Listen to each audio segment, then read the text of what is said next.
అనుదిన నిత్య జీవపు మాటలు. దేవుని నామానికి మహిమ కలుగునుగాక.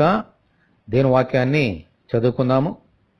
యెహోవా మందిరమునకు వెళుదుమని జనులు నాతో అనినప్పుడు నేను సంతోషించి తిని. కీర్తనల గ్రంథము 122వ అధ్యాయము 1వ వచనం. దావీదు ఎల్లప్పుడూ దేవుని మందిరానికి వెళ్ళి ఆయనను ఆరాధించేవాడు. అంత మాత్రమే కాదు, అనేక మందిని తనతో కూడా దేవుని మందిరమునకు నడిపించేవాడు. అందుకనే దేవుని మందిరమునకు వెళుదుమని ఎవరైనా చెప్పినప్పుడు ఎంతో సంతోషించేవాడు. దావీదు వలె మనము కూడా ప్రతి ఆదివారము దేవుని మందిరానికి వెళ్ళి ఆయనను ఆరాధించాలి. కుటుంబం అంతటితో కలిసి దేవుని ఆరాధించాలి. మన స్నేహితులను, బంధువులను కూడా దేవుని మందిరానికి వెళ్ళడానికి ప్రోత్సాహం చేయాలి.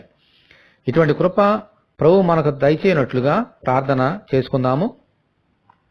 ప్రభువా, మీ కొందనాలనైనా నీ మందిరంలో ఉన్న ఆనంద ప్రవాహంలో మేము పాల్గొనాలని మీ యొక్క ఆజ్ఞ. దావీదు భక్తుడు నీ మందిరానికి వెళ్ళేటప్పుడు ఎంత సంతోషించేవాడో, జనులను నీ దగ్గరికి నడిపించినప్పుడు ఎంత సంతోషించాడో, అలాగే మేము కూడా ఎంతో సంతోషముతో మీ మందిరానికి వచ్చి అదే సంతోషముతో అనేక మందిని మీ మందిరానికి నడిపించినట్లుగా మీ కృప మాకు దయచేయండి. అలాగున ఈ వాక్యం వింటున్న నీ బిడ్డలందరినీ కూడా ఆశీర్వదించమని మా ప్రార్థన ఆలకించిన దేవా నీ కొందనాన్ని తెలుస్తూ యేసు అతి పరిశుద్ధమైన నామములో ప్రార్థన చేయుచున్నాము తండ్రి. ఆమెన్. ప్రభు కృప మనకు తోడేండును గాక. ఆమెన్. పరిశుద్ధ దేవుని మందిరం.